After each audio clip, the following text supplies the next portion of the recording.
Have you ever walked past someone, thinking you know exactly who they are, only to discover they control everything around you, silently, invisibly? Emma had no idea the man sitting across from her in a small Chicago diner wasn't just another customer. He was Dante Rossi, a man who ran the city's underground network without raising a hand. One misstep, one glance, one word spoken, too quickly, and everything could unravel. But what if you could learn to see the unseen, anticipate every move, and make the right choice in moments where others fail? This channel explores the minds of mafia bosses, not their crimes, but their thinking, their strategy, and the kind of power only those born to lead truly understand. Here, you'll discover lessons that the school of life won't teach you, lessons about discipline, observation, loyalty, and the strength to act when the stakes are highest. From this story, the lesson is clear. True power isn't about fear, it's about perception, patience, and the courage to act with knowledge. If you want to uncover how to think like someone who always stays 3 steps ahead, hit like, comment your thoughts, share with friends, and subscribe to stay in the world where strategy, mindset, and mastery define the rules. Emma Carter had learned early that being invisible was both a curse and a shield. At 28, she had mastered the art of moving through the world unnoticed, taking careful note of every small gesture, every fleeting expression, every subtle pattern of behavior. Working the late shift at Mario S., a small Italian diner tucked into a quiet block of Chicago, she had the perfect stage for her kind of observation. The lights were warm but dim, the clatter of dishes muted by the soft hum of the espresso machine, the murmur of regulars a gentle backdrop. It was here, in this ordinary space, that extraordinary things had a way of slipping past everyone else and landing more directly in her lap. Tonight would be one of those nights. She was stacking plates behind the counter, wiping down surfaces with a precision that bordered on ritual. Her movements were efficient, almost graceful, betraying none of the tension coiled in her shoulders. She worked for herself, not for the customers, not for the owners, not for anyone. Every shift she treated like a test of focus, an exercise in discipline. It was 9:30, the diner nearly empty, just a few regulars lingering over late coffee and slices of tiramisu. Emma's eyes scanned the room automatically, noting who had arrived, when, who was speaking to whom, and who was pretending not to notice anything at all. That was when she first saw him, Dante Rossi. He was sitting alone at a corner table, hands folded over a small leather notebook, dressed in a dark blazer over a charcoal t-shirt, jeans that were too sharp for a diner, but somehow didn't look out of place on him. He was reading, or pretending to. But something about the way he surveyed the room told her he was aware of everything that moved. Not just aware, he catalogued, remembered, processed. It was subtle, it was almost invisible. The kind of awareness that only became noticeable when it was too late. Emma's hand paused over a stack of cups. There was something in the way he held himself, casual but deliberate, that made her stomach tighten, not with fear, exactly, but with a prickling sense of alertness. She had learned to trust that sensation. It had saved her more times than she cared to count. The moment she decided to set down the cups, she tripped slightly over a loose tile near the counter. The clatter made her mutter a curse under her breath, in Italian, a habit she had from her father, who would have scolded her half seriously for swearing at the slightest inconvenience. The words slipped out faster than she could check them, sharp and frustrated, and then a voice, low and smooth, cut through the hum of the diner. "Say it again slowly." Emma froze, hand hovering over the cups, heart thumping. She looked up. His gaze wasn't he cold, it wasn't he threatening. But it was piercing in a way that made her feel both seen and exposed, as if he had plucked that curse right out of her mind. Her first instinct was to deny, to laugh it off, to retreat behind the casual air she perfected over years of invisibility. Instead, she felt the words rising in her throat, almost on autopilot. She repeated them, slower this time, Italian rolling from her tongue like a whispered spell. He smiled, a small controlled curve of his lips, and returned to his notebook without a word. That smile, that tiny acknowledgement, did something to her focus. It pulled her attention in, sharp and deliberate, like a magnet she hadn't noticed until she was already halfway to it. Emma had been working here for nearly 4 years, and in that time, she had noticed hundreds of regulars, memorized the quirks of dozens of customers, cataloged the way the waitstaff moved in harmony with the rhythm of the diner. But him? He was different. There was a precision there, a calm certainty that made the rest of the room blur into background noise. She watched his hands, the slight twitch in his wrist as he flipped a page, the way he glanced up just enough to see, but not be seen. She went back to wiping the counter, but her eyes kept darting to him. Who was he? Regulars didn't look like this, at least not anyone she had ever served. There was nothing flashy, nothing loud. Yet the room itself seemed to bend subtly around him, shifting just enough to accommodate his presence without anyone noticing consciously. Emma knew enough of the world to sense patterns like that. And patterns, she had learned, almost always meant something. A few minutes passed. He wrote in his notebook with a care that bordered on ritual, a deliberate slowness that seemed almost meditative. He never looked at the menu, never glanced at the food, never even seemed to breathe the scent of coffee and garlic that hung thick in the air. He simply existed in the diner, and the diner existed around him, reshaped subtly, invisibly, to fit his rhythm. Emma felt a shiver, part intrigue, part warning. Her mind wandered, as it often did when she was alone in her observations, to the lessons her father had taught her, the stories of patience and calculation, the insistence that nothing, not even a glance, was meaningless. He had died 8 months ago, under circumstances the police had dismissed too quickly, and she had spent the intervening months piecing together fragments he left behind, using them to teach herself vigilance, self-reliance, and the quiet power of knowledge.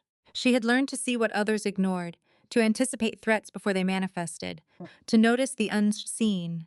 And yet, here he was, and in some unspoken way, he had noticed her too. The diner was quiet except for the soft hum of conversation and the clinking of silverware. Emma moved behind the counter, polishing a glass, cataloging the irregularities, the crooked placemat, the smudge on the window, the way the steam from the coffee machine caught the light. And always, always, she watched him. Something about him demanded it, though she could not articulate why. He didn't intimidate, he intrigued. Finally, after what felt like hours but was only a few minutes, he stood. Not abruptly, not with fanfare, but with the same precision that had defined his entire presence. He folded his notebook, tucked it under his arm, and stepped toward the exit. His eyes met hers for the briefest instant, and she felt the weight of that gaze like a physical push. He paused just long enough for her to notice, and then he was gone, slipping out into the crisp Chicago night as silently as he had arrived. Emma exhaled slowly, letting her body relax only slightly. Her pulse was elevated, her thoughts racing. She returned to the counter, completing her work with the practiced motions of habit, but her mind kept returning to that smile, to the command to repeat her words, to the sense that nothing in this encounter had been accidental. She had memorized every face, every order, every routine in this diner, yet this man had eluded all her systems, appearing and disappearing like a shadow with purpose. She glanced out the window as the door swung shut behind him, disappearing into the street. The night was deep and quiet, the city lights reflecting in the puddles left by an earlier drizzle. For the first time in months, Emma felt a subtle shift in her perception. Someone had entered her world who did not fit into the predictable patterns she had catalogued. Someone who, in a single moment, had forced her to recognize that her skills, her observations, her careful control of the environment, her invisibility were not absolute. The plates stacked neatly, the counter wiped clean, the coffee machine hissing softly. Emma realized she had learned something invaluable tonight. Sometimes the invisible are noticed by those who matter most, and sometimes the most dangerous people are the ones who move quietly, unnoticed, reshaping everything around them without anyone seeing. She returned to the window, watching the last flicker of him fade into the night. The diner had returned to its normal rhythm, yet for Emma, nothing felt normal anymore. Someone had pierced her shield, and she both dreaded and anticipated the consequences. She was already planning, silently cataloging, considering her patterns and possibilities, her mind racing in a way it hadn't for months. Because she knew, with an unshakable certainty, that he would return, and when he did, she would be ready not just to survive, but to understand. Emma Carter woke the next morning with the lingering image of Dante Rossi etched in her mind, the smirk, the measured tone, the faint authority that had hung over her like an invisible weight. Her body was still tired from the late shift at Mario S., but her thoughts were sharp, alert, running through possibilities, probabilities, and questions she had no immediate answers for. She had not expected him to return so quickly, nor had she expected the encounter to affect her with such intensity. Yet, here she was, unable to shake it. Every routine she had perfected over the years seemed suddenly brittle, as if a subtle tremor had traveled through the foundation of her carefully structured world. Emma lived in a modest apartment just a few blocks from the diner, a one-bedroom space she shared with her younger brother, Ben, who was still finishing his final year at the local university. He had a quiet morning ritual of his own, making coffee in the small kitchen while glancing through Emil's notes on his laptop. Emma leaned against the counter, the faint scent of brewing coffee filling the air, and opened her father's journal, a worn, leather-bound book that had survived years of neglect and careful storage. Her father, a historian and an amateur cartographer, had been meticulous, cataloging his life, his work, and strange little details that until recently had seemed insignificant. Dante's presence had awakened something in her, a realization that there were layers to people and to the world that were unseen by ordinary eyes. Her father had spent decades building a network of knowledge, recording the subtle threads that connected events, people, and places. And now, somehow, that knowledge had intersected with Dante Rossi, a man whose calm authority masked a dangerous reality she could barely comprehend. The first call came mid-morning. The ringtone was sharp, unexpected, breaking the rhythm of her quiet apartment. She glanced at the screen, an unknown number. Her thumb hovered briefly over the answer button before she pressed it. "Emma Carter," she said, voice steady. "I need to see the journal," said the voice on the other end, smooth, measured, and unmistakably Dante. Not to take it, to understand it, to explain. Her breath caught slightly, but she held her composure. "How do you have this number?" "The same way I know you found it last night. The same way I know you haven't slept," he replied. Calm as a lake, Emma's eyes out. She could have hung up, dismissed the call as a prank, or ignored it entirely. Instead, she felt a curious mix of wariness and necessity. She had questions, too many questions, and only he seemed positioned to provide answers without twisting the truth. "Where?" she asked finally, a single word, clipped but deliberate. "Breakfast, Pilsen." "Corner Cafe," he said, giving precise directions. "Come alone," Emma hung up, her pulse quickening. This wasn't just a casual invitation. It was a summons into a world she had known existed, a world that her father's work had silently mapped but never explained in full.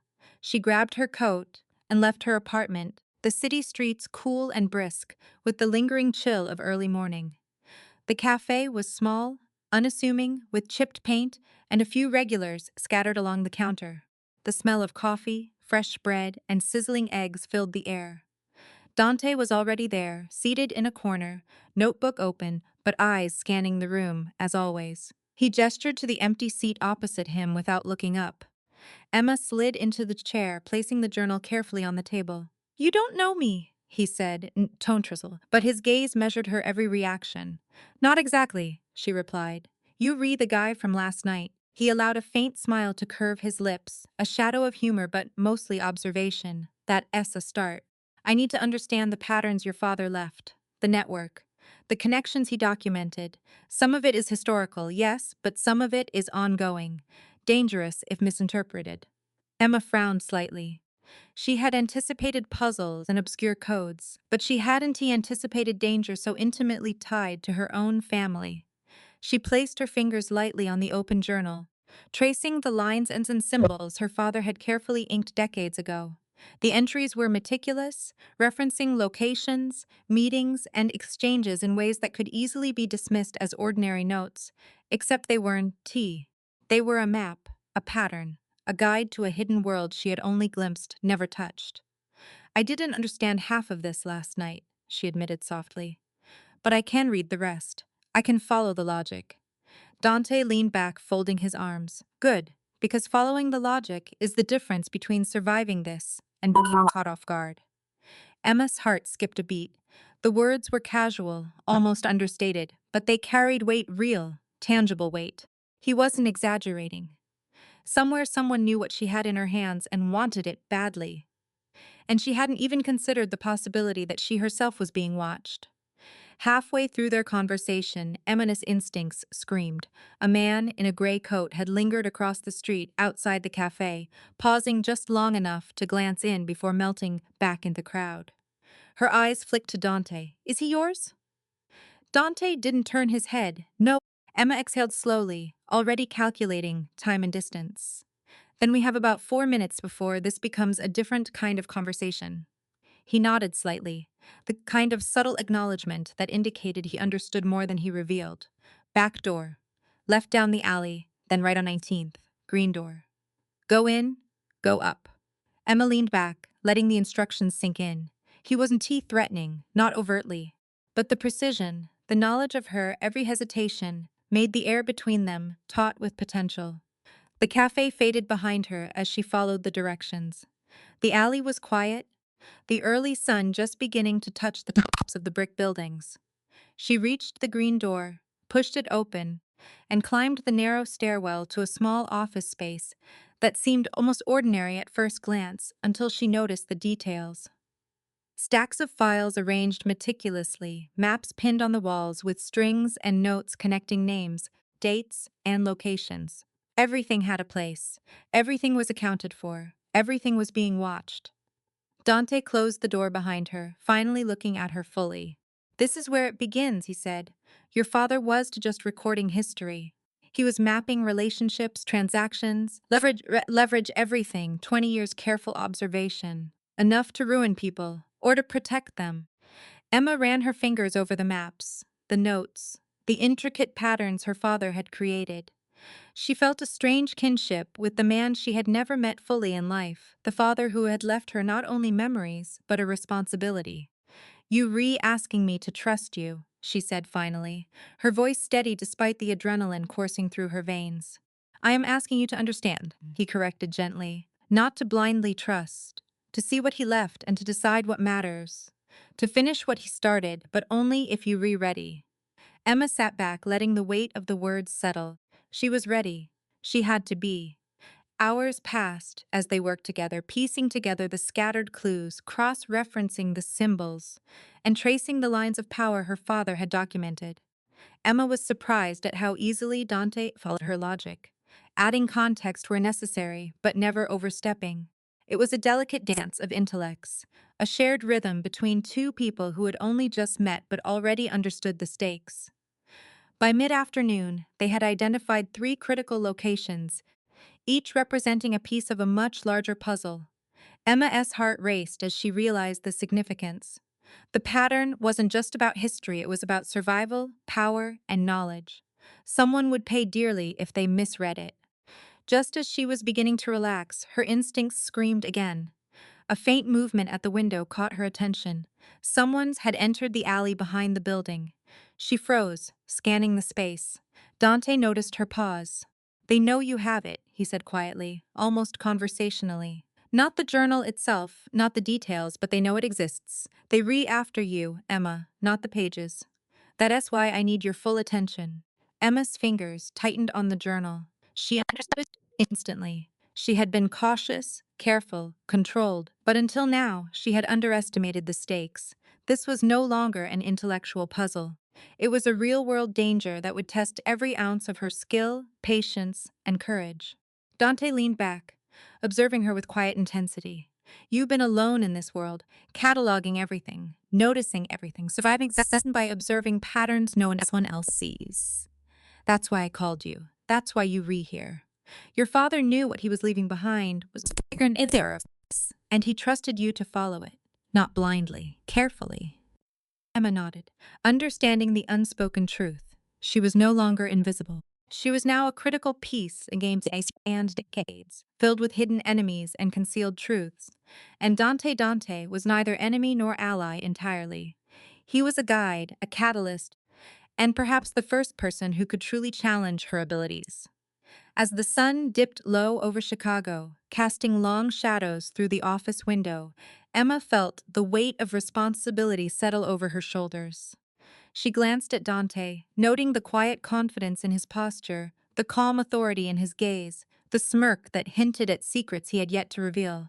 The diner, the streets, the alley, they all seemed like a distant memory now.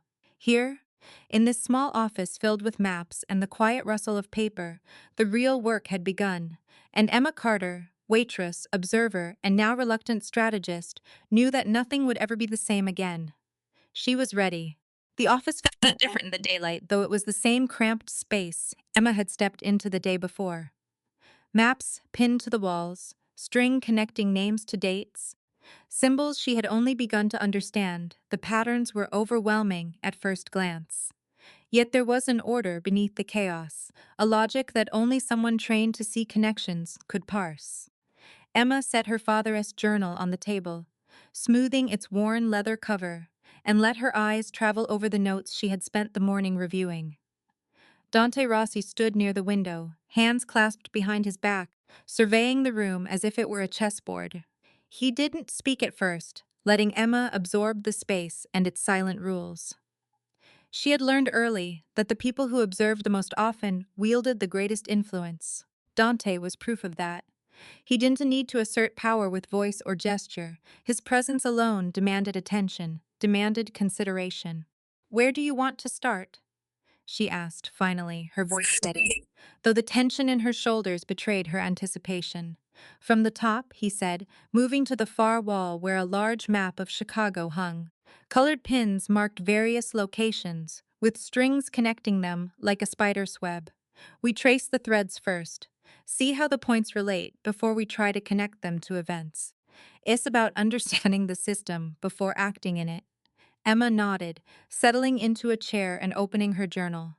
Her fingers traced the meticulous handwriting, the careful annotations her father had made, the subtle symbols only someone trained, or someone who had inherited his knowledge could interpret. She could feel the weight of the responsibility pressing down on her, a combination of dread and excitement. This wasn't just historical research. This was the present unraveling in front of her eyes, with stakes higher than she had ever imagined. Dante walked closer, examining her notes. "I noticed the repeated patterns," he said, pointing at a series of symbols. "Good. Most people see them and move on. You see repetition and intention." "It's how he taught me to see things," Emma said, her eyes narrowing as she followed the lines connecting different locations. Not just the places, but the people. Their habits, their interactions. He cataloged behavior as much as he did locations. "Exactly," Dante replied. "And behavior is the most dangerous thing to misread.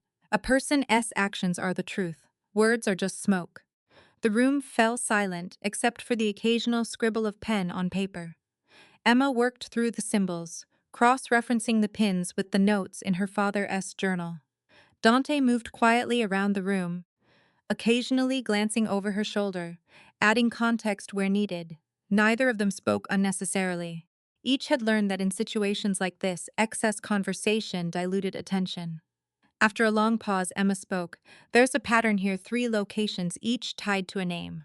2 of them I recognize. The third I wish I didn't." Her voice was low, almost a whisper. Dante's eyes narrowed slightly, though his expression remained calm. "Then focus on the ones we understand first. The unknown will reveal itself when the right context is applied." Hours passed like minutes. Emma's eyes ached from scanning the maps, but her focus never wavered. She was beginning to see her father's system, the subtle way he had hidden meaning in plain sight, the methodical encoding of relationships and transactions. She pointed to a cluster of pins and strings. "This area, it's not just geography, it's hierarchy. Each pin represents influence, not location. The closer the strings, the stronger the connection." Dante leaned over, studying her observations, yes, and noticed the absences. They read just as important as the presences. Missing connections tell you who's hiding, who's avoiding, and who has leverage. Most people miss that. Emma nodded slowly. She had always known that absence could be as telling as presence. Her father had drilled it into her mind, though she had never realized she would apply it in the real world like this, under real risk. Then, a sudden knock on the door made her jump. Dante's hand went to the wall switch, flicking the lights so that the hallway outside was briefly illuminated before he extinguished it again. "We re not alone," he said softly. Emma's pulse quickened. "It's not who we were expecting." Dante shook his head. "No, but it says someone curious, someone trying to understand this without permission. That makes them a variable, a risk." Emma's mind raced. Could it be the same person from the alley? From the cafe?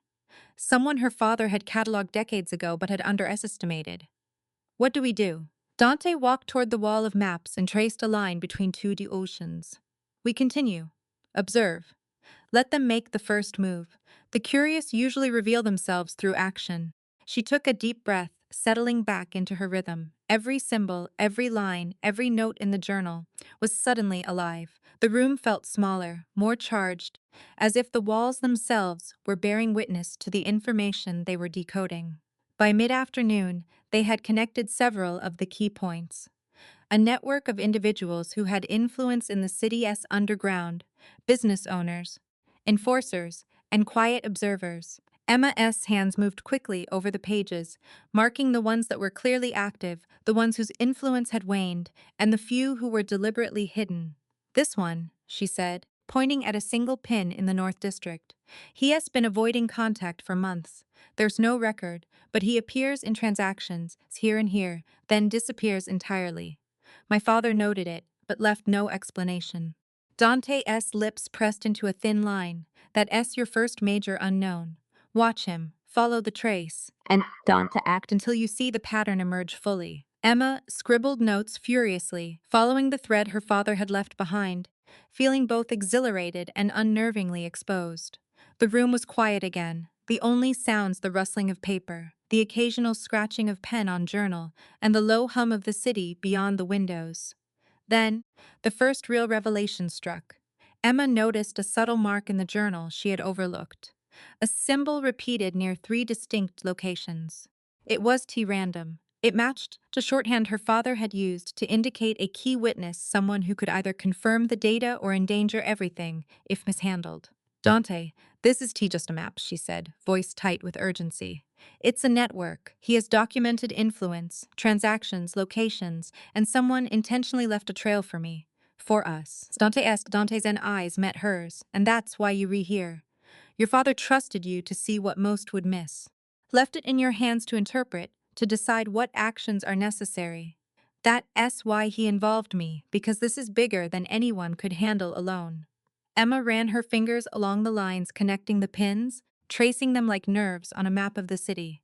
She realized the magnitude. Any misstep, any misinterpretation could lead to exposure, retaliation, or worse. And yet, the thrill of understanding, of finally seeing the patterns in motion, made her pulse race in a way that was almost addictive. Hours blended. They traced connections, cross-referenced notes, and built a hierarchy of influence that spanned decades. Dante's calm guidance balanced Emma's intuitive leaps, creating a rhythm neither had anticipated. The room became a stage for silent cooperation, a shared mental space where observation, deduction, and strategy collided. By the end of the afternoon, Emma had uncovered something Dante hadn't expected. A link between the missing pieces of her father's journal and a small chain of businesses that had seemed mundane but were actually conduits for covert information. It was subtle, hidden beneath layers of everyday transactions, but to her trained eye, the pattern was unmistakable. Dante leaned back, letting her work speak for itself. "You see it," he said simply. "I do," Emma replied. He wasn't just recording history, he was creating a guide. Not for the law, not for the police. For someone who could understand it and survive. And that someone, Dante said quietly, his gaze unwavering, is you. For a long moment, the room was silent, except for the distant hum of traffic outside. Emma felt the weight of that responsibility press down on her, and yet, beneath it, a steady current of determination flowed. She had been prepared for puzzles, for mystery. She had not realized she would be preparing for life or death consequences, nor that the first real danger would come not from strangers, but from the knowledge itself, the patterns her father left, the unseen threats he had catalogued, and the responsibility to act wisely. "You have done well," Dante said, breaking the silence. "But this is just the beginning. The network is alive, and it's watching. Every action, every connection, every assumption is a variable. Don't assume anyone is neutral, not even me." Emma met his gaze, feeling the subtle power behind the calmness, the restraint that belied a dangerous capability. She understood perfectly. Neutrality was a luxury they could not afford. Observation, calculation, and decisive action were the only tools that would keep them one step ahead. She took a deep breath, letting the room's details sink in once more. The maps, the pins, the strings connecting lives and choices across the city. Everything had meaning. Everything had consequence. And she would see it all, not just to understand, but to survive. And as the shadows lengthened across the floor and the city outside continued its indifferent rhythm, Emma Carter realized she was no longer merely a waitress cataloging the unnoticed. She was a participant in a hidden game of influence and power, a custodian of knowledge that could protect or destroy more than she had ever imagined. She looked up at Dante, who watched her quietly, and for the first time felt the unspoken acknowledgement between them. They were allies in a world that would reveal itself one dangerous secret at a time. And for Emma, that was exactly where she wanted to be. The smell of freshly baked bread and simmering tomato sauce filled the small kitchen of Emma's apartment, a comforting warmth that made the edges of the city's harshness feel distant, if only for a moment. She had insisted that Dante come in, not out of trust, but practicality. Needed a space to work through what they had uncovered yesterday, to trace connections and map the threads her father had left behind. Yet now, sitting at her small kitchen table with the journal spread before them, the task felt secondary to the quiet intimacy that had crept between them. Emma poured coffee into 2 mugs, her movements deliberate, almost ritualistic, as if the act of pouring could ground her against the underlying tension that hovered whenever Dante was near. He watched her silently, not judging, not commenting, but somehow noting everything: how she held the mug, the slight tilt of her head, the measured calm in her movements. He had always done this, observed, and Emma, for all her skills, recognized that she was being read just as carefully as she read him. "You drink it black?" she asked, sliding 1 mug across the table. He took it without looking up, always. His voice was calm, measured, an echo of the authority he carried in the quietest possible way. It wasn't arrogance, it was awareness. The kind of awareness that made you question everything you thought you understood about a person. "And strong," he added. Emma allowed a small, almost imperceptible smile, a twitch at the corner of her lips, and settled into her chair. "I think that's how my father liked his coffee, too. Strong, bitter, but precise." Dante's eyes flicked to the journal, noting the comment without interruption. "Fitting," he said. Precision is often underappreciated. For a long moment, they worked in silence, each absorbed in their own rhythm of analysis. Emma traced connections across the journal, aligning pins from her father's maps with notes in the margins, while Dante cross-referenced the individuals mentioned against his own database. An invisible network of contacts, observations, and quiet influence that he had maintained for years.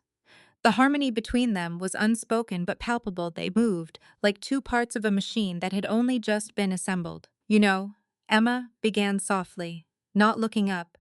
"It is strange. I spent years cataloging things, noticing patterns, observing behavior. But yesterday, when I followed the path you gave me, I realized I wasn't just observing, I was participating. I could feel the world shifting under my awareness." Dante didn't answer immediately. Instead, he leaned back slightly in his chair, hands folded, eyes tracing the edges of the journal. "Observation is powerful," he said finally. "But action is what tests the value of your observation. You've seen the patterns. Now you're beginning to understand their consequences." Emma nodded slowly. She knew he was right. Her father had prepared her for analysis, for noticing, but not for the kind of direct engagement they were now forced into. She felt a shiver of anticipation, not fear, exactly, but the awareness that every choice they made here would ripple outward into the real world, affecting people she had never met and perhaps never would. The room fell quiet again, except for the soft scratch of pen against paper. Emma's eyes traveled across the journal, landing on a symbol she had overlooked the day before, a small circle with a slash through it, indicating someone important, someone her father had trusted but kept hidden from plain view. Her pulse quickened as she realized the implication. This wasn't just a guide to influence or power. This was a map to survival, knowledge that could protect or destroy, depending on how it was used. Dante's voice broke the silence. "You've noticed the same thing I did," he said. He was to just documenting history. He was creating a failsafe, a way for the right person, someone careful, observant to see what mattered, to act when necessary. Emma's fingers trembled slightly as she traced the lines. And that someone is me?" she asked, though the words felt heavy, almost absurd when spoken aloud. "Yes," Dante said simply, "for now. But understanding it is only the first step. Interpretation is decision-making, those are the hard parts." Emma exhaled, leaning back in her chair. She could feel the tension coiling in her shoulders, the pressure of responsibility, and yet, strangely, a sense of clarity settled over her. She had been prepared for puzzles, for hidden codes, for abstract connections. She had not been prepared for responsibility that was tangible, immediate, and potentially dangerous. And yet, here she was, expected to engage with it fully. Hours passed as they continued to work, their focus nearly complete. Emma decoded patterns, Dante provided context, and together they traced the threads of influence that stretched across the city. Every name mattered. Every date, every movement, every transaction was a potential key. They were silent for most of the process, their communication a mix of gestures, glances, and subtle shifts in tone. Words were unnecessary. The rhythm of collaboration carried them through the complex web of information. Finally, Emma leaned back, rubbing her temples. "There's a pattern here," she said. "Three locations, three people. Two of them I recognize. The third, I can place him. I've never seen him before." Dante's expression did change, though his eyes sharpened slightly. "Then we focus on what you can understand first. The unknown will reveal itself when the right context emerges. Patience, Emma. The unknown is usually the most dangerous, but also the most informative." Emma nodded, taking a sip of coffee to steady herself. She glanced at Dante and noticed, for the first time in a long while, a subtle softness around his eyes. Not weakness, exactly, but the kind of humanity that made the world feel less harsh, less calculated. She realized, with a small pang of surprise, that he had been letting her observe him just as carefully as she had been observing him. Every quiet movement, every measured gesture, every restrained reaction was a lesson in awareness, control, and patience. As the late afternoon sun filtered through the blinds, casting long shadows across the room, Dante shifted in his chair. "There's something I need to tell you," he said, his tone measured but carrying weight. "About my brother, about the reason I've been so careful, so precise for so many years." Emma's head tilted slightly. Curiosity piqued. She had been expecting stories about influence, power, and networks, but not personal revelations. "Go on," she said softly. "My younger brother," Dante began, "was very careful. Smart, methodical, tried to do the right thing in the wrong world. He disappeared when he was investigating people I had been monitoring for years. No warning, no evidence beyond a car left by the river. He trusted his judgment, and it cost him his life." He paused, letting the weight of the words settle in the room. Emma didn't speak immediately. She could feel the gravity of the statement pressing down, the quiet recognition that danger wasn't abstract. It was real, personal, and often unavoidable. "And you've carried that with you," she said finally. "All of this precision, observation, control, it's because of him." Dante's gaze softened slightly, though the intensity remained. "Yes. Every choice I make, every decision to intervene or not, is informed by that loss. I protect what can be protected, I anticipate what can be anticipated, and I trust those who can handle it. That's why you re here. Your father trusted you, and now, so do I." Emma felt a strange mix of fear, respect, and understanding. She had entered this world reluctantly, cautiously, driven by curiosity and the thrill of discovery. But now she understood that the stakes were higher than she had imagined. This wasn't just about following patterns or solving puzzles. It was about life and death, loyalty and trust, and the quiet courage required to do the right thing when the consequences were invisible until it was too late. They worked together until the kitchen lights dimmed, the last of the afternoon sun slipping through the blinds. Emma closed the journal gently, the pages worn and soft beneath her fingers. "We've all made progress," she said, "but I feel like this is just the beginning. There's more, always more." Dante nodded, a faint smile tugging at his lips. "Yes, but that's why I brought you here. You re precise, observant, careful, and, perhaps most importantly, willing to see what others refuse to see." Emma felt a quiet sense of resolve. She had been invisible for so long, navigating a world that overlooked her, ignoring her presence. But now she understood that her invisibility had value, that her careful observation, her quiet intellect, and her patience were precisely what the world demanded. And for the first time, she realized she wasn't invisible anymore. Not in the way that mattered. She was seen, assessed, and considered by someone who could change the course of the world with a single decision, and who now relied on her judgment just as much as she relied on his guidance. The kitchen was quiet, except for the soft hum of the refrigerator and the faint clatter of utensils. They sat together, not speaking, just observing, processing, and preparing for the next steps in a world that was suddenly much larger, much more complex, and infinitely more dangerous than Emma had ever imagined. For Emma Carter, waitress and silent observer, the lesson of the day was clear. In the quietest moments, the most powerful truths reveal themselves. And in a world where every action had consequence, awareness wasn't just a skill, it was survival. She took a deep breath, setting her mug down, and looked at Dante. He met her gaze steadily, the unspoken acknowledgement passing between them. They were in this together, and nothing, neither danger, deception, nor hidden enemies would be approached lightly. And with that understanding, they began to prepare for what would come next. Cities was alive with noise, the honking of impatient cars, the chatter of pedestrians, and the distant rumble of trains moving through elevated tracks above. Emma followed Dante Rossi down a narrow side street, her senses alert in a way she hadn't experienced since her father had first taught her to observe patterns in the world. Every shadow, every pedestrian, every flicker of movement in a doorway became a potential clue or a potential threat. Dante walked ahead, a model of calm authority, hands casually in his pockets, but Emma could see the subtle tension in his shoulders, the way he scanned the intersections and alleyways. It wasn't a paranoia. It was awareness. The city itself seemed to shift subtly around him, almost as if it bent to accommodate the presence of someone who knew far too much. "You know," Emma said quietly, careful not to draw attention, I've walked these streets hundreds of times, and I've never noticed half of what you see. That's because you weren't looking for the same things," Dante replied without turning his head.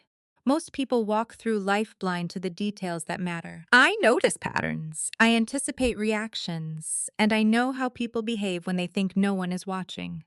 Emma glanced at him, a flicker of admiration mixed with unease crossing her face. He didn't just observe, he calculated. Every step, every glance, every gesture had meaning. And she realized with a mixture of thrill and apprehension that this was the same kind of calculation her father had taught her to see, only applied on a citywide scale.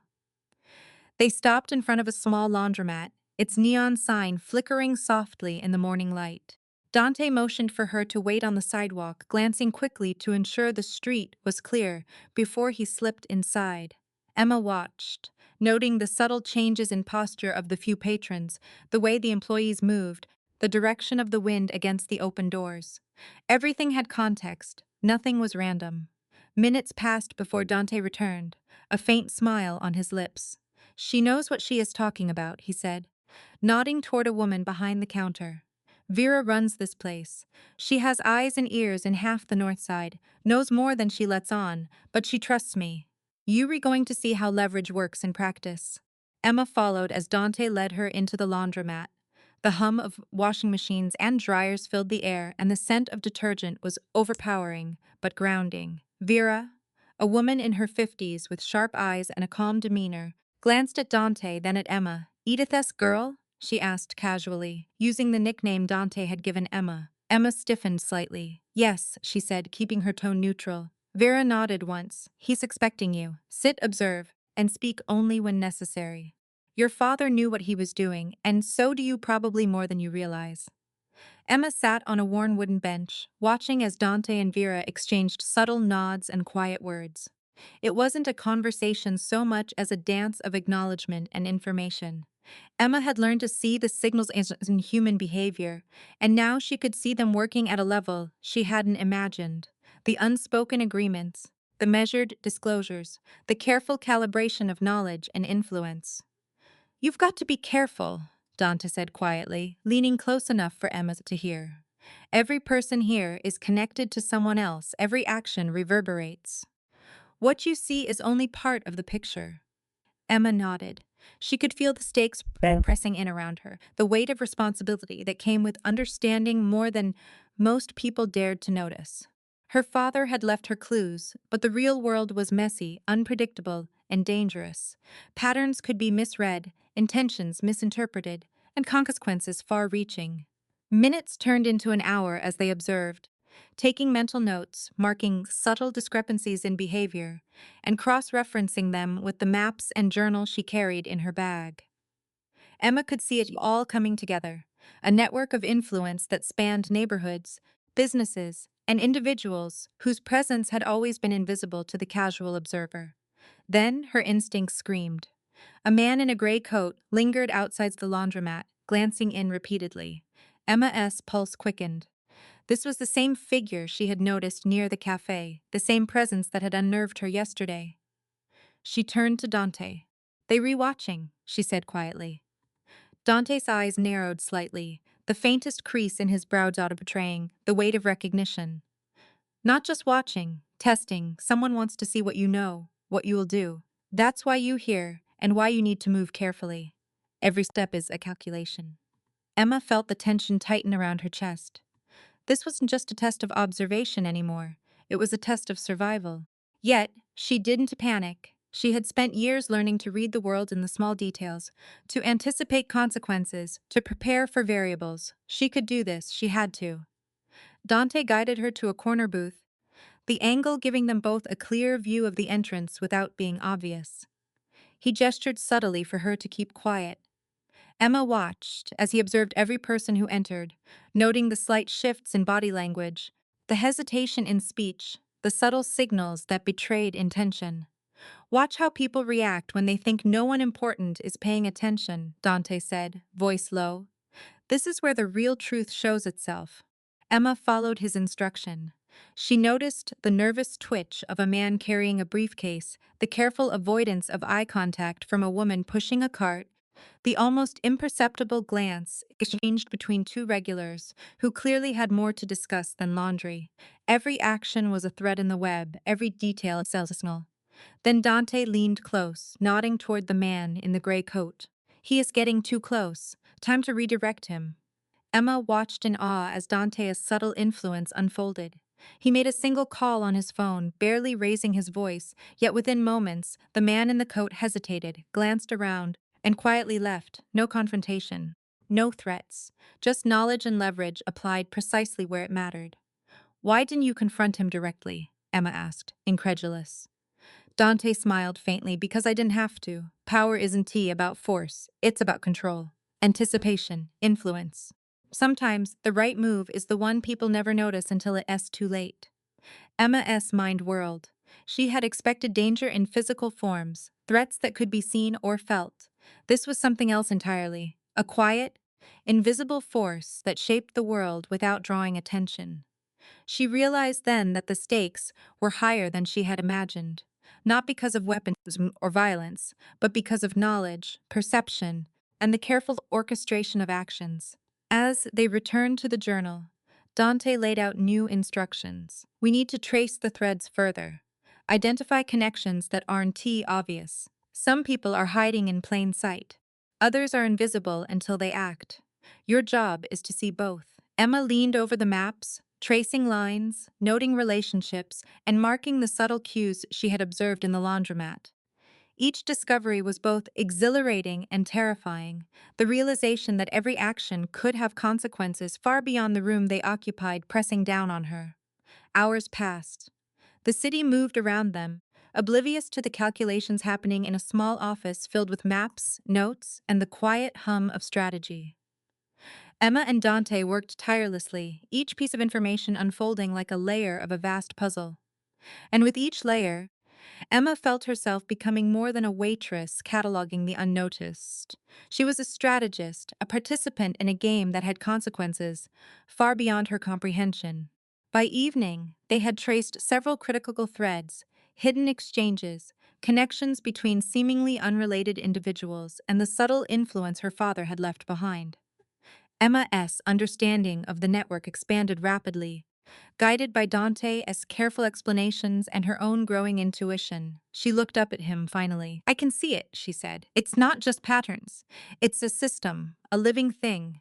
My father built it to be understood by the right person, and now I see why he trusted you and me to follow it." Dante nodded, eyes scanting the city skyline visible through the window. "Yes, and now you understand the stakes. Knowledge is power, and sometimes the smallest mistake, the overlooked detail, can have consequences no one can anticipate." Emma swallowed, feeling the weight of responsibility settle over her shoulders. She wasn't invisible anymore. She wasn't just observing. She was participating, making decisions, interpreting consequences, and understanding that the world her father had mapped and the world Dante had shaped was far larger and more dangerous than she had ever imagined. And in that understanding, she found clarity. Fear had no place here, not yet. Observation, patience, and calculated action were the keys to survival, and she had them. She glanced at Dante, who met her gaze steadily, a subtle smirk tugging at the corner of his lips. It was amusement, exactly. It was acknowledgement, respect, a recognition that she had seen what others missed, that she had begun to grasp the world in its full, dangerous complexity. And for Emma Carter, waitress and observer, strategist and inheritor of hidden truths, that was enough to keep moving forward, because the streets of Chicago were alive, and they were watching. And now, she was watching back. The office was quieter than usual, the hum of the city outside softened by the thick walls and drawn blinds. Emma set the journal on the table again, opening to the section she had marked the night before. The pages were filled with connections, lines, and coded symbols her father had spent years perfecting. Every mark mattered, every annotation was intentional. She ran her fingers over the pages, tracing the loops and intersections, her mind mapping the invisible patterns like a cartographer. Dante stood near the window, leaning lightly against the frame. He watched her, not critically, not impatiently, but with the calm intensity that made her feel simultaneously observed and understood. Emma knew that look, he wasn't just seeing her actions. He was cataloging her decisions, her hesitations, her instincts. It was unnerving, and yet she felt a strange reassurance, as if he were silently telling her that she was exactly where she needed to be. They began the day's work without speaking much. Emma traced the threads of influence, piecing together the relationships between the individuals her father had mapped. Dante provided context when necessary, offering details about locations, habits, and subtle patterns that the journal could not convey. It was a delicate rhythm, a silent coordination of intellect and instinct, a dance neither had rehearsed, but both moved through naturally. As the morning wore on, Emma reached a particularly complex section, a series of lines connecting three names that seemed disconnected at first glance. Her eyes flicked to Dante. "I don't understand the third connection. He's so elusive. There's nothing concrete here, just shadows of movements and speculation." Dante nodded, his expression unreadable. "The unknown is always the most instructive," he said. "It tells you where to focus, where others might be hiding, or where someone has left a trail intentionally. Observation is enough, you need interpretation, patience, and sometimes risk." Emma took a deep breath. Risk. That's the part I've always struggled with. I can observe, I can analyze, I can predict, but acting on that knowledge that S a different challenge. Dante's lips curved into the faintest smirk, a subtle acknowledgement of both her insight and the stakes. Speaking of acting, his eyes flicked toward her hands, which had subconsciously clenched the journal. You did something yesterday that I noticed. Something small, seemingly inconsequential, but meaningful. Emma frowned slightly. What are you talking about? He leaned forward, resting his hands lightly on the table. When you cursed in Italian at the diner, your voice sharp, precise, you thought no one noticed. I noticed, and I made a choice. I asked you to say it again slowly. Emma's heart skipped. The memory was vivid, the tension of that brief interaction, the thrill and the fear mingled in a way she hadn't fully appreciated until now. You remembered that? She asked, her voice quiet. I never forget details that matter. Dante replied simply. Observation is only half the skill. Interpretation is the other half. And knowing how someone reacts under pressure that's invaluable. The air between them shifted slightly, charged with something unspoken. Emma felt her pulse quicken, a mixture of admiration and unease. There was trust forming, tentative and fragile, but it existed nonetheless. She realized that for the first time she wasn't just observing him. She was working alongside someone who was as meticulous, as strategic, and as aware as she was, someone who could challenge her mind and demand her focus without ever raising his voice. They continued working, tracing the threads further, cross-referencing the journal with Dante's own mental network of knowledge. Emma's noticed small details that even Dante had not explicitly mentioned. Subtle timing in meetings, the way certain individuals never directly interacted but were influenced by a shared intermediary. Patterns of avoidance that hinted at hidden alliances. Each discovery brought both clarity and more questions, the network of influence sprawling before them like a living organism. Hours passed, punctuated only by the scratching of pens, the rustle of pages, and the soft hum of the city beyond. Emma's focus sharpened with every line she traced, every connection she noted. Dante observed her, noting the speed and precision of her deductions, the way she hesitated just long enough to consider variables before acting. He respected it more than he had respected many others before. At one point, Emma paused, leaning back in her chair. I think I understand now, she said, pointing to a cluster of interconnected names. The patterns are deliberate. Some connections exist only to mislead, others to expose. It's a test. Or maybe a guide. My father wanted the right person to understand it and to act on it. Dante nodded, his eyes meeting hers. Exactly, and that's why you here. He trusted you with this knowledge, but he also trusted you to interpret it wisely. Observation is meaningless without judgment, without the courage to act when necessary. Emma's fingers trembled slightly as she closed the journal. The magnitude of her father's work and the responsibility it placed on her shoulders weighed heavily. Yet beneath it, a current of determination flowed. She had been trained for observation and deduction, but now she understood the stakes in a way she had never truly realized. Her decisions had consequences that reached far beyond this room, far beyond the city, and potentially far beyond her own understanding. Dante reached across the table, a simple, controlled gesture. He placed a hand near hers, not touching, not imposing, just a marker of acknowledgement. You ready, he said. Ready to see the system, to understand the network, to begin acting within it. But remember, every move is a variable. Every reaction has a cost. That's the game we in. Emma met his gaze, absorbing the weight of his words. She felt a strange sense of clarity, a recognition that the world she had inherited through her father's meticulous work was alive, complex, and dangerous. And yet, she also realized that she was capable. She was no longer invisible. She was an active participant, fully equipped to navigate the hidden currents that shaped the city around her. For a long moment, they worked side by side in silence, the journal open between them, their minds aligned yet independently calculating, each aware of the other's presence and the unspoken understanding forming between them. It was the kind of partnership that did not require words, only mutual awareness, trust, and respect. Finally, Dante leaned back slightly, letting the intensity of the moment ease. "You've done more today than most could in a week," he said quietly. But this is only the beginning. There are layers still to uncover, patterns still hidden, and threats that we haven't yet fully identified. Emma closed her eyes briefly, letting the gravity of his words sink in. I understand, she said, and I'll see it every detail, every thread, every hidden influence. I want to let anything go unnoticed. Dante's smirk returned, faint but unmistakable. Good. That's why you here, and that's why I trust you. For Emma, the smirk was more than acknowledgement. It was a challenge, a signal that the game had begun in earnest, and that she had the skill, the patience, and the awareness to play it. It was dangerous.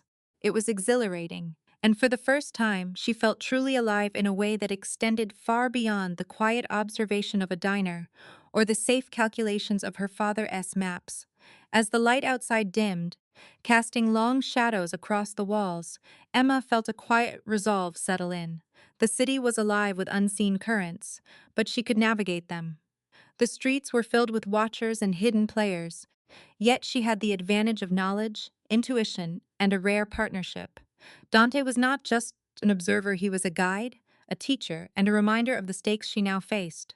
And somewhere, in the subtle curl of his smirk, and the quiet acknowledgement of her skill, Emma knew that the moment they had shared the reminder, the challenge, the call, to repeat her words slowly, was more than a memory. It was a lesson, one that would shape every choice she made in the dangerous, intricate network she had just begun to navigate. She took a deep breath, placing the journal carefully on the table. Dante leaned back in his chair, eyes scanning the maps and notes as though anticipating the next move. And Emma understood with a quiet certainty that she was ready, ready to act, ready to observe, ready to survive and to make the choices her father had hoped she would. The room was silent, the city outside continuing its endless rhythm. But inside, Emma felt the pulse of awareness, the thrill of knowledge, and the weight of responsibility. And in that moment, she realized that the real game, the one her father had prepared her for, the one Dante had drawn her into, had only just begun. Emma had expected challenges. She had not expected betrayal. The message arrived in the quietest form, a single unassuming envelope slipped under her apartment door. No name, no indication of origin. Only her father's symbol, one she recognized instantly, etched carefully in the corner. Her fingers trembled as she picked it up, half in curiosity, half in dread.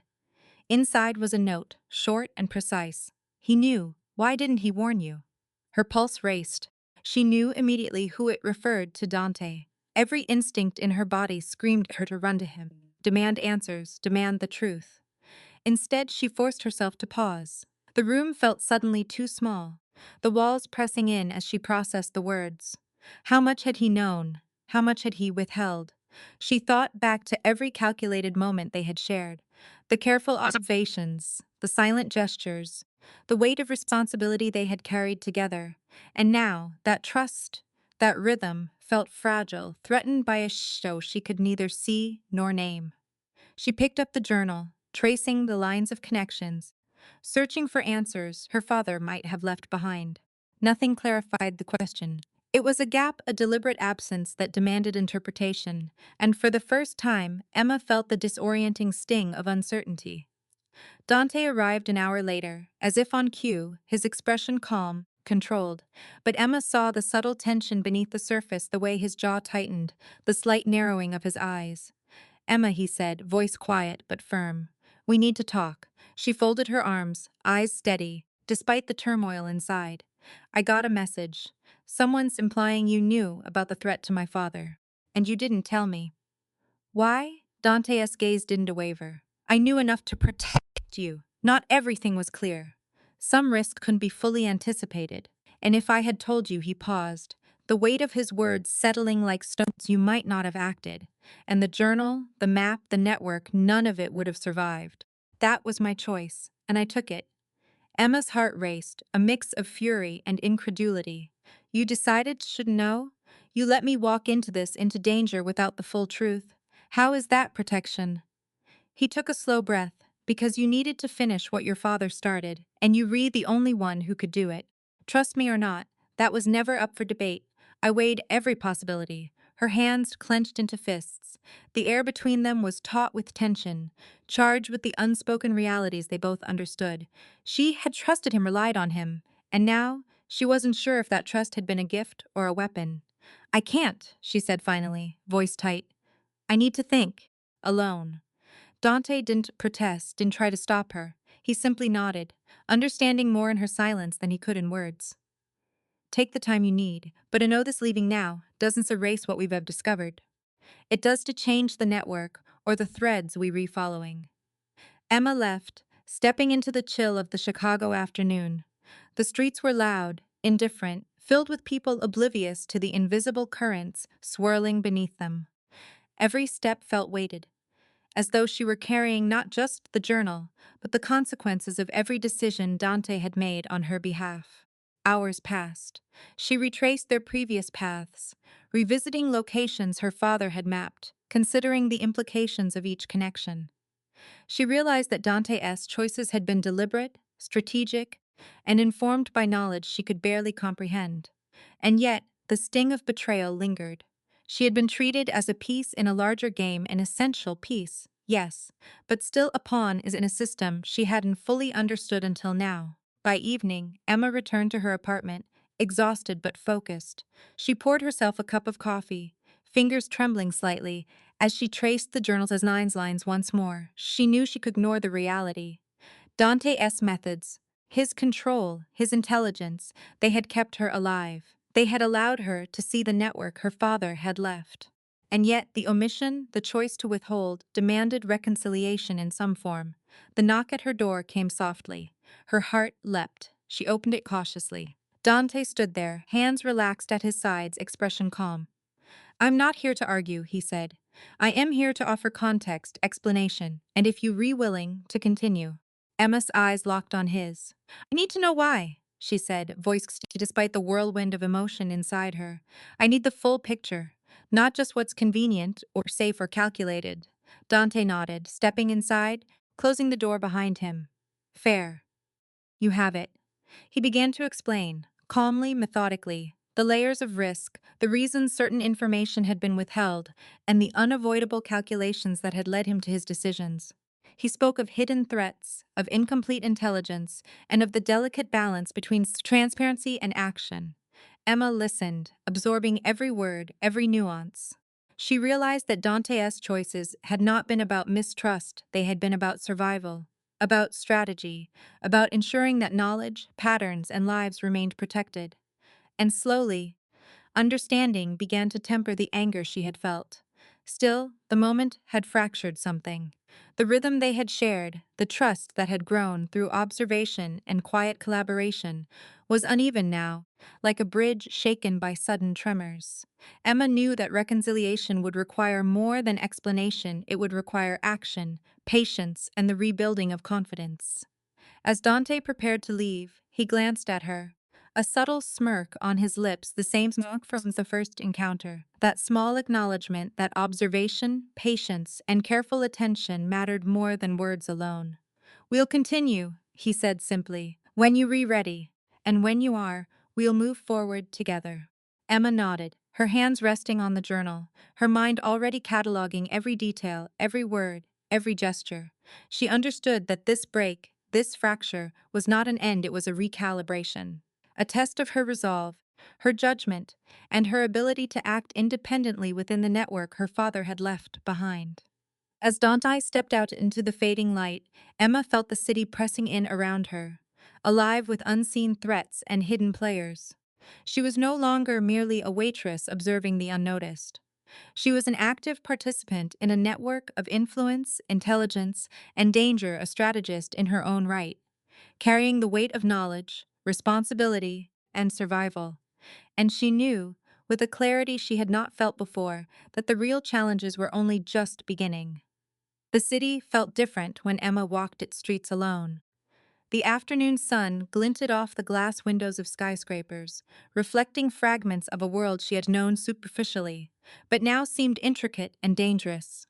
Each pedestrian, each passing car, each casual conversation in a cafe could hold a clue or a threat. The weight of responsibility pressed on her shoulders, heavier than any tray of plates she had ever carried at the diner. She carried her father's journal carefully, wrapping it in a thin cloth to protect it from prying eyes. Each line, each mark, each annotation was a thread in a web that stretched across the city, connecting people, influence, and secrets in ways only she could now understand. She traced the patterns, marking connections, cross-referencing the subtle hints Dante had mentioned before their break, and realizing for the first time that knowledge could be as dangerous as a weapon. Dante, on the other side of town, moved with the same careful precision he had shown in every encounter. He had returned to his office, alone, to assess the network from his perspective, updating the invisible ledger of contacts, threats, and leverage points that he had maintained for over a decade.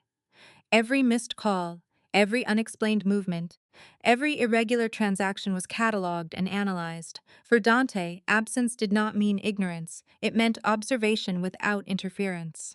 Emma paused outside a quiet alley, noticing a subtle pattern in the markings of her father's journal. A connection she had previously overlooked emerged clearly now. It was a sequence of movements, not just of individuals, but of information messages passed, signals sent, actions anticipated. She felt a thrill of recognition, knowing that she was starting to understand the depth of her father's system. Her phone buzzed. A single text from an unknown number. You read closer than you think. Stay alert, she swallowed, heart tightening. No threat, no name, just a warning that validated her growing unease. She didn't respond. Instead, she adjusted her pace, keeping her eyes open, cataloging the faces she passed, noting the direction of every glance, the weight of every stride. Observation was no longer a skill, it was survival. Meanwhile, Dante was making calls, brief, coded conversations that required no words beyond necessity. Each one was precise, thus calculated, testing responses, gathering confirmations. He didn't interfere directly with Emma's path, respecting her autonomy, but every piece of information he collected quietly shaped the environment in which she moved. The city itself, for both of them, became a chessboard, and every citizen a potential piece with purpose and influence. By late afternoon, Emma had located 3 key points indicated in her father's journal: a small cafe, a storage unit, and a quiet office on the outskirts of the city. She approached them with deliberate caution, mapping each detail in her mind. Every door handle, every window, every faint sound became data. She realized that her father's genius had been not just in recording what existed, but in predicting the unseen, the variables, the reactions, the timing. At the storage unit, she paused. It was ordinary, nondescript, but she recognized the significance immediately. Inside were objects her father had noted as critical: letters, files, and a small stack of maps, each annotated with hidden coordinates. Emma carefully removed them, checking for surveillance, noting the absence of movement beyond the faint hum of the city. Her father had designed these caches to be found only by someone observant enough to notice the subtle cues. Dante, monitoring from afar, had already predicted this sequence. He was aware of her location, her actions, the variables in play, but he allowed her to operate independently. He understood that trust and growth required letting someone make their own decisions, even when the risk was real. It was part of the lesson, part of the challenge. Emma spread the documents on a nearby table, tracing lines and annotations, realizing that they revealed not just transactions, but relationships. Alliances formed and dissolved, influence shifted subtly from one individual to another, and patterns emerged that could predict behavior. Her father's work was no longer a historical record, it was a map of human intent, influence, and leverage. Hours passed. Emma cross-referenced her observations with her notes, identifying individuals who had previously seemed peripheral but were now revealed as critical actors. Every discovery heightened her awareness, sharpened her intuition, and reinforced her growing sense of responsibility. Each decision, each step, each observation could tip the balance in the network her father had painstakingly mapped. Meanwhile, Dante reviewed the data she had uncovered, noting connections she hadn't yet realized. He made subtle adjustments to ensure her safety, rerouting potential threats, clarifying safe paths and preparing contingency measures. He didn't intervene directly, but his presence was invisible, a silent safety net that would only be noticed if it failed. By evening, both of them had reached a critical understanding. The network was alive, dynamic, and responsive. Every person in the web had influence, every action had consequence, and every choice had cost. Emma understood now that she was not just a participant in her father's map, she was an active agent, capable of shaping outcomes, making decisions, and influencing the flow of information. She looked up from the journal, the city lights beginning to glow against the darkening sky. The weight of responsibility pressed down, but it was balanced by the clarity she now possessed. She had the knowledge, the intuition, and the discipline to navigate this world. She was ready to act. Dante, back in his office, closed a file, leaning back in his chair. He reflected on the lessons of the day, the balance of observation and action, the necessity of patience, and the power of letting someone navigate their own path, while knowing the unseen variables. Emma's independence was both a risk and a promise. Her ability to act decisively would determine the success of their mission and the protection of the network they both now understood. And as night settled over Chicago, the city alive with movement and unseen currents, Emma and Dante prepared separately for the next stage. The network was larger than either of them had anticipated. The challenges ahead were real and imminent. But they were ready, each relying on their skills, their observations, and the unspoken trust that, despite the recent fracture, had been forged in shared purpose and understanding. Emma tucked the journal carefully under her arm, her eyes scanning the streets as she walked back toward her apartment. She was no longer a passive observer. She was a participant, a strategist, and a guardian of the intricate web her father had left behind. Every step she took was calculated, every glance intentional, and somewhere, across the city, Dante Rossi was doing the same. Emma stepped through the familiar streets of Chicago with a sense of purpose that had been absent since the message that shattered her trust. The city, alive with the rhythm of evening traffic and chatter, felt both familiar and alien, like a map she had studied for years but never truly walked. Every detail mattered now. The direction a man glanced, the way a car paused at a crosswalk, even the subtle tilt of a storefront sign. Observation was no longer a skill, it was survival. Her destination was Dante's office, the space that had become the hub of strategy, discovery, and cautious collaboration. She hadn't contacted him. She hadn't sent a message. She hadn't explained herself. Didn't need to. This return was hers to control, hers to decide, and the clarity of that autonomy strengthened her with every step. The door to the building loomed ahead, a simple green frame with peeling paint. She paused for a moment, drawing a deep breath, centering herself. Trust, she reminded herself, was fragile, but action was its restoration. She pressed the buzzer, waited, and felt the faint click as the lock disengaged.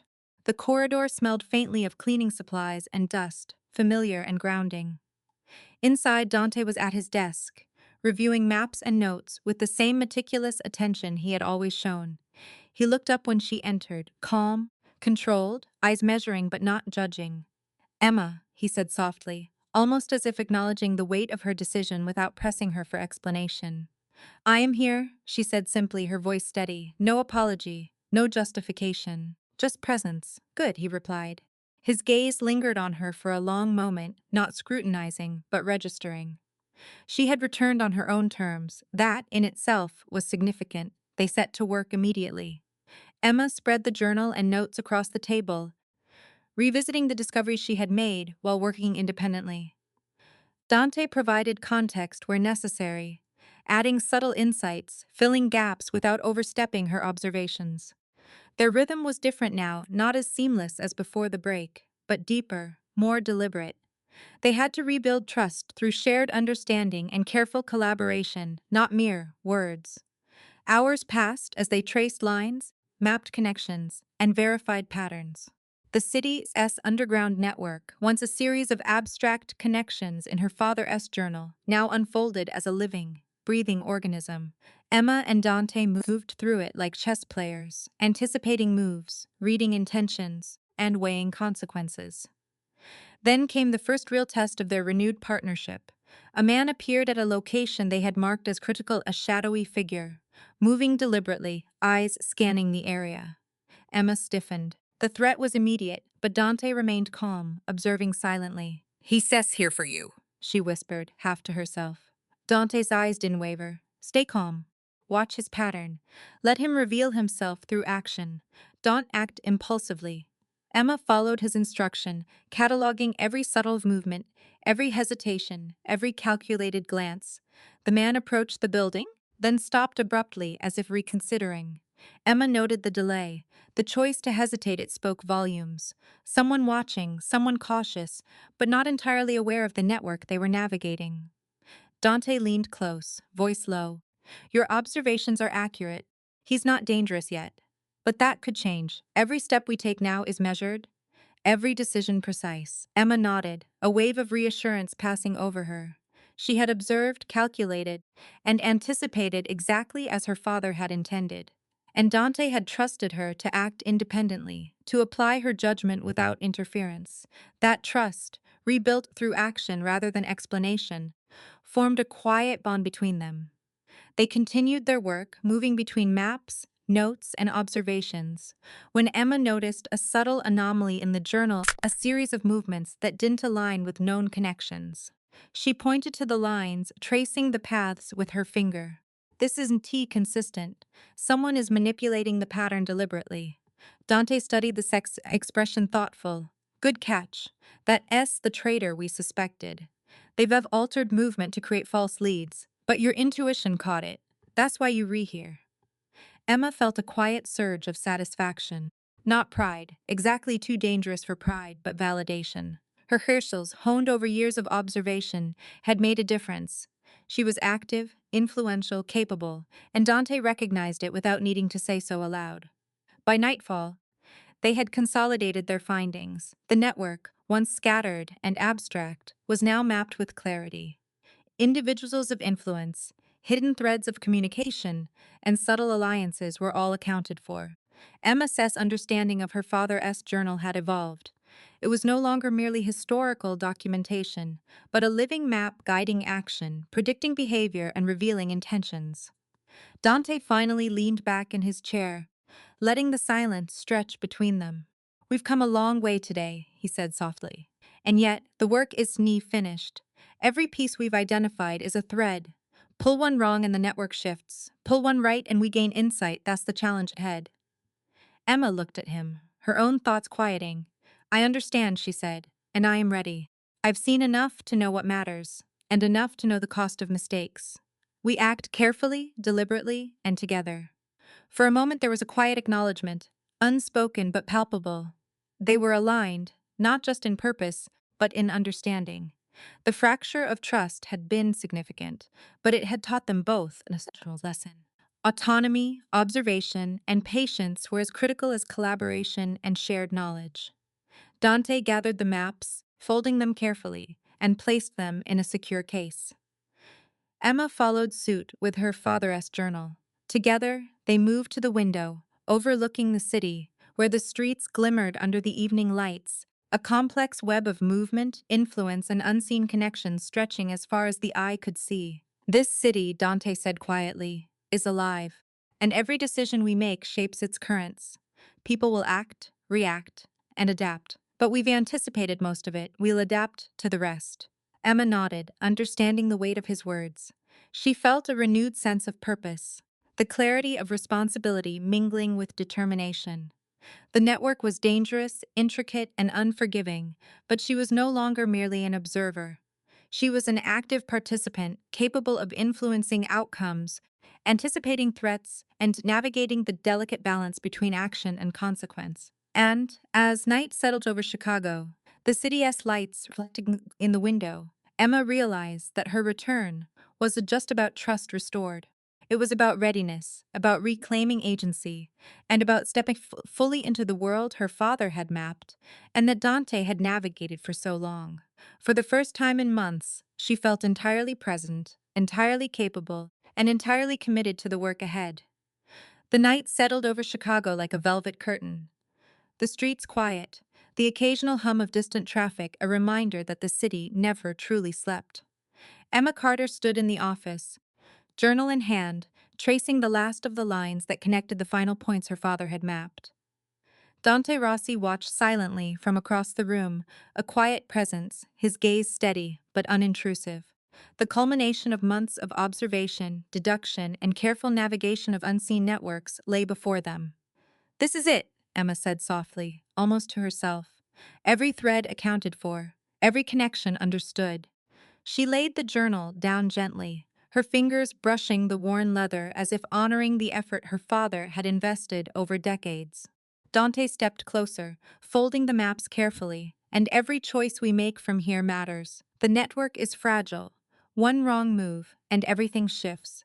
Emma met his gaze. "I know, but I'm ready. I learned how to read the threads, how to anticipate, how to act. I want to fail what my father started or what we've uncovered together." They moved through the room methodically, collecting every file, every map, every annotated note. The system her father had built, combined with Dante's guidance, revealed more than just history, it revealed intent, leverage, and the careful orchestration of influence that had shaped the city beneath its surface. Outside the office, the city waited, unaware of the invisible lines that ran through it, lines now fully charted, fully understood. The last piece of the network was in place. Dante handed Emma a small folder containing the evidence of the manipulations and hidden transactions they had uncovered. She glanced through it, noting the precision, the careful documentation, the power it represented. "This is what we do with it," Dante said quietly. "Not to destroy, not to expose recklessly, but to protect. To ensure the right people understand the truth without creating unnecessary chaos." Emma nodded. She understood completely. Knowledge was power, but only if wielded wisely. And now, for the first time, she felt the weight of responsibility balanced by capability. She could navigate the network, safeguard those in it, and act with precision when required. Dante's gaze softened slightly, the faintest smirk returning. "We've come a long way," he said. "And yet, the work isn't just about the network. It's about the choices we make, the trust we rebuild, the paths we decide to walk together." Emma stepped closer, standing beside him, their hands brushing briefly over the journal. Then, "We do it together," she said. "Every step, every choice, every thread." He nodded, and for the first time, the smirk was not just acknowledgement or challenge, it was connection, recognition, partnership. The city outside house continued its quiet rhythm, unaware, indifferent. But inside, Emma and Dante stood aligned, ready to act, to protect, and to honor the legacy mapped before them. And in that quiet understanding, the invisible threads finally felt visible, and the world, dangerous as it was, became navigable together. This literary work is intended purely as fiction. Any similarities to real individuals or events are coincidental and arise solely from the nature of storytelling. The author does not claim accuracy regarding real-world details and does not intend to portray real-life circumstances. Life often places us in situations where we think we understand the world and the people in it, until a single encounter shatters that illusion. Emma Carter, a waitress living an ordinary life in Chicago, discovered exactly that when she crossed paths with Dante Rossi. To the casual observer, Dante was just another man quietly occupying a corner of a diner. But he wasn't. He was the unseen force controlling an entire underground network. A man whose power came not from fear, violence, or intimidation, but from knowledge, observation, and strategic influence. What makes Emma's journey compelling is not simply the thrill of discovering the truth about Dante. It's what she learns about herself. She starts as an observer, cataloging the minutiae of daily life, quietly mastering the art of attention and awareness. As the story unfolds, she realizes that true survival, influence, and effectiveness in any high-stakes environment rely on more than skill. They rely on judgment, patience, and the courage to act when necessary. She learns that seeing patterns is not enough. Interpreting them, predicting consequences, and making decisive choices is what separates those who merely exist from those who shape outcomes. This story offers a lesson rarely taught in schools or traditional education. Real power is not in exerting force. It is in understanding the system, knowing the players, and influencing the flow of events without leaving obvious traces. It teaches us the value of strategic thinking, of patience under pressure, and of building alliances with care and integrity. Emma learns that trust, when broken, can be rebuilt, but only through action and demonstration, not words alone. And she discovers that courage is not reckless heroism, it is informed, deliberate, and rooted in self-awareness. For us, the story becomes a mirror. It reminds us that in our own lives, whether in business, relationships, or personal challenges, the principles remain the same. Observe carefully, think strategically, act wisely, and value loyalty and integrity. Emma's journey illustrates that anyone can cultivate resilience and discernment, and that intelligence combined with moral awareness is far more powerful than brute strength alone. This tale is not a celebration of crime, but a study of mindset. The real lesson is understanding how to navigate complex systems, manage risk, and approach challenges with clarity and composure. It encourages viewers to adopt strategic thinking in everyday life, to recognize unseen patterns, and to trust both their judgment and their capacity to influence outcomes responsibly. If you take one thing from Emma and Dante's journey, it's this. True mastery comes from knowing when to observe, when to act, and when to step back, and doing so with integrity. If you found these insights valuable, don't forget to like, comment your thoughts, share with friends, and subscribe. Because the lessons from the world's most strategic minds, the mafia bosses who mastered influence, aren't just stories. They are guides for thinking, acting, and leading with power and responsibility.